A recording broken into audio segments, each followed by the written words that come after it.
Les éléphants de mer sont des mammifères appartenant à la famille des Phocidae. Ils doivent leur nom à l'appendice nasal hypertrophié des mâles adultes. Les mâles pèsent plus de 2 tonnes et mesurent 5 mètres. Les femelles, 750 kg et 3 mètres. Les jeunes, à la naissance, 30 kg et environ 1 mètre. Ils chassent leur nourriture en solitaire pendant des mois, dans les eaux froides de l'océan, sans jamais toucher terre. Ils évitent leurs prédateurs en nageant à de grandes profondeurs.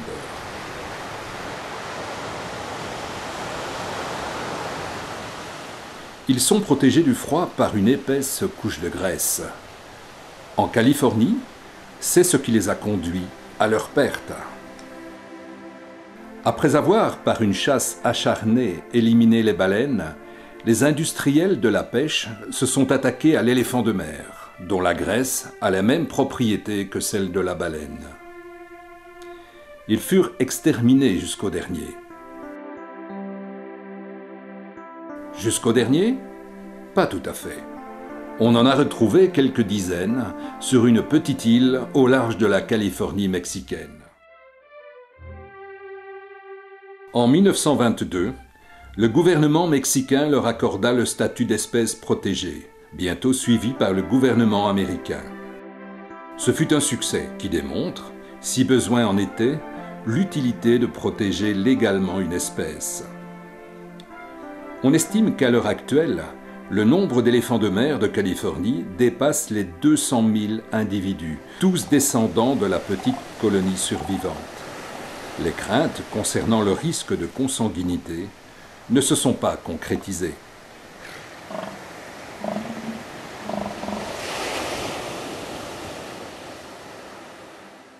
Deux fois par an, les éléphants de mer quittent les profondeurs de l'océan pour séjourner à terre. C'est une occasion unique de les observer.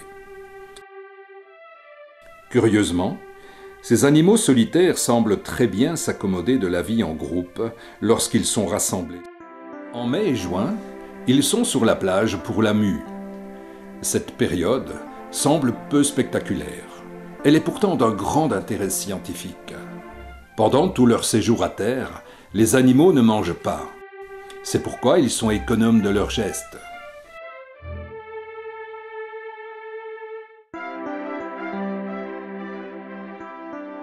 Ils diminuent également leurs dépenses énergétiques par de longues périodes d'apnée, avec une diminution très importante du rythme cardiaque.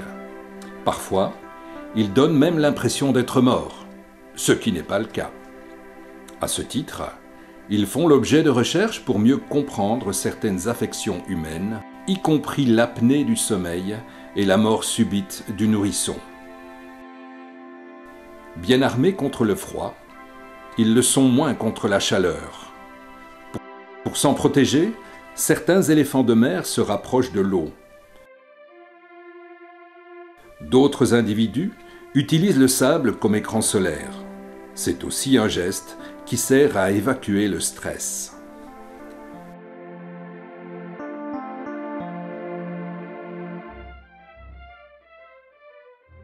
La mue achevée, ils retournent à la mer.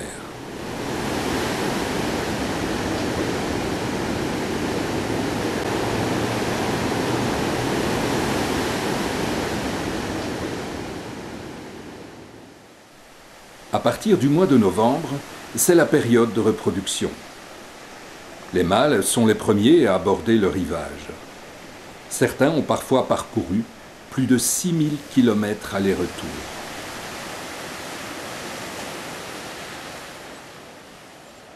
Ils ont tous les âges. Si les adultes ont pour but de féconder les femelles, les plus jeunes viennent pour raffermir leur squelette et leurs muscles, n'ayant aucun point d'appui en mer, où ils sont allégés par la poussée de l'eau. Comme ce fut le cas pour la mue, tout le temps passé à terre, les éléphants de mer ne se nourrissent pas et vivent exclusivement sur leurs réserves. Pendant la journée, un calme apparent semble régner. Mais dès le coucher du soleil, Des luttes s'engagent pour établir une dominance et acquérir le privilège de féconder les femelles. Le spectacle de 2 tonnes s'élançant l'une contre l'autre est impressionnant. Les blessures, plus ou moins graves, sont fréquentes, mais les décès sont rares.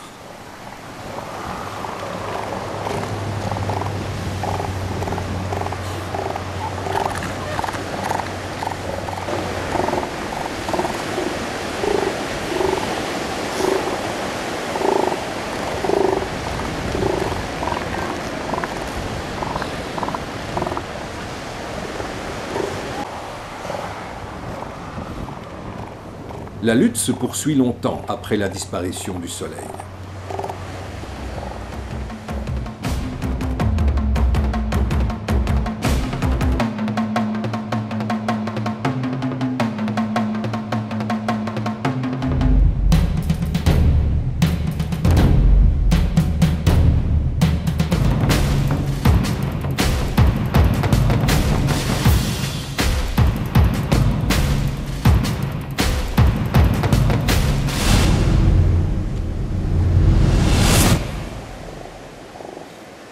La clarté du jour revenu, on peut voir que ces luttes ont laissé des traces. À la mi-décembre, les femelles rejoignent le rivage pour accoucher. Le premier signal d'accouchement est l'aspersion de sable. Cette femelle vient de mettre au monde un jeune tout chiffonné. Elle se repose après l'effort. Le petit, tout fripé, vient de sortir de la poche des os.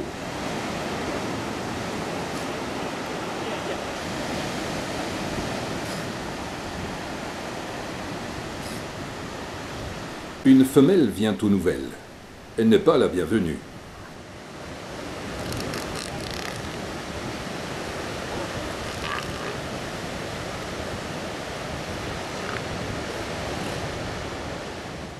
Un petit oiseau est à peine toléré.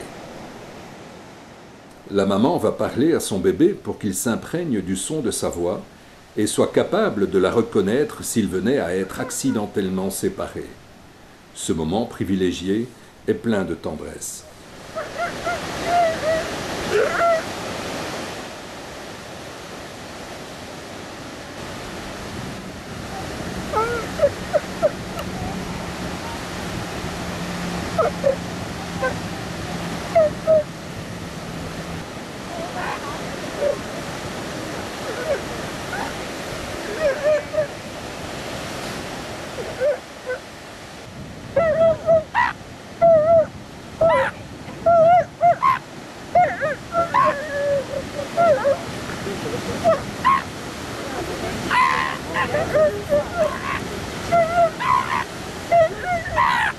Les cris deviennent plus aigus. La maman comprend. Et c'est la première tétée.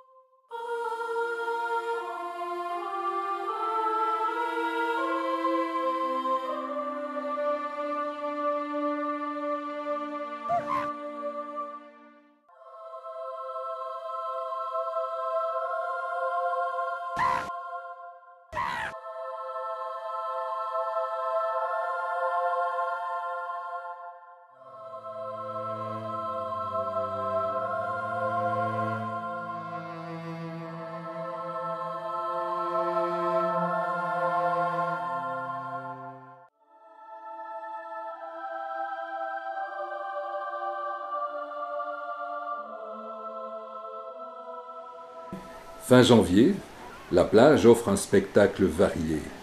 Elle est peuplée de nombreuses femelles ayant accouché à des moments différents. Elles forment partie d'un harem sous la bonne garde d'un mâle dominant.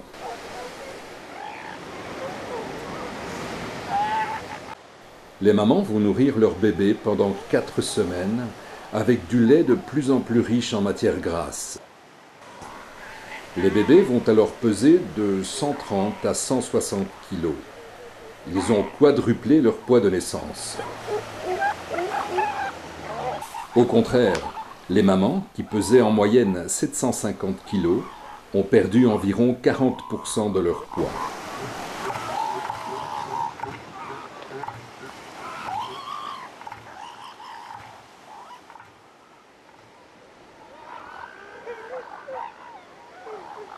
Quatre semaines après la naissance, les femelles entrent en œstrus et sont prêtes à être fécondées. Pour les mâles, leur but est enfin atteint, après les dures luttes pour la dominance.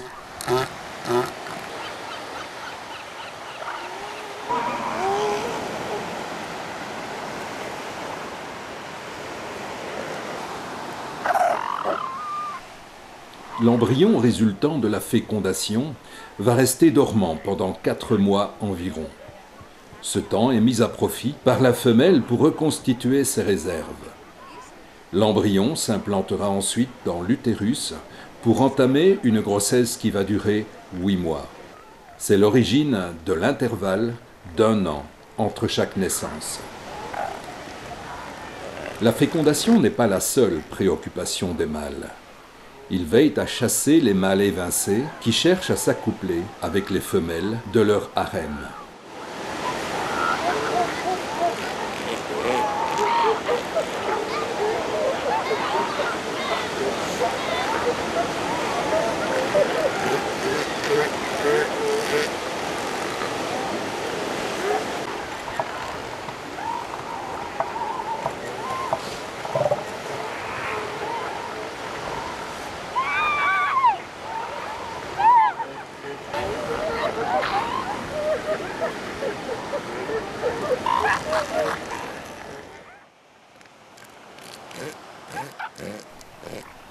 Dans cette vie singulière, un phénomène étonnant va se produire. Les femelles sont épuisées, sucées par les jeunes, harcelées par les mâles. Elles n'ont plus de réserve. C'est devenu une question de vie ou de mort. Elles n'ont qu'une solution, s'en aller. Ce n'est pas facile. Elles doivent se faufiler parmi les mâles évincés qui cherchent à s'accoupler. Elles rejoignent enfin la mère et quittent leur bébé pour toujours.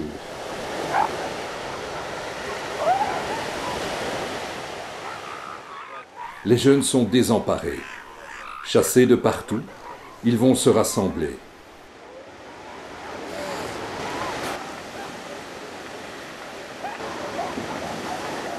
Il leur faudra encore attendre quelques semaines sans manger pour que leurs muscles soient suffisamment développés.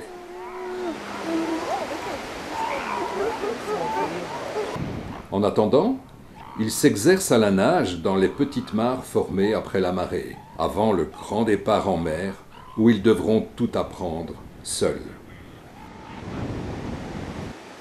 Certains ne survivront pas.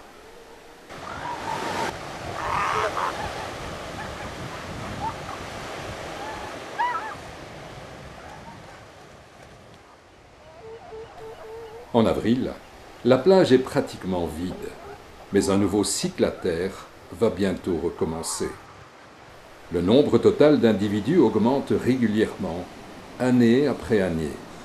Pour les sceptiques, qui en doutaient, les éléphants de mer sont la démonstration de l'efficacité du statut d'espèce protégée.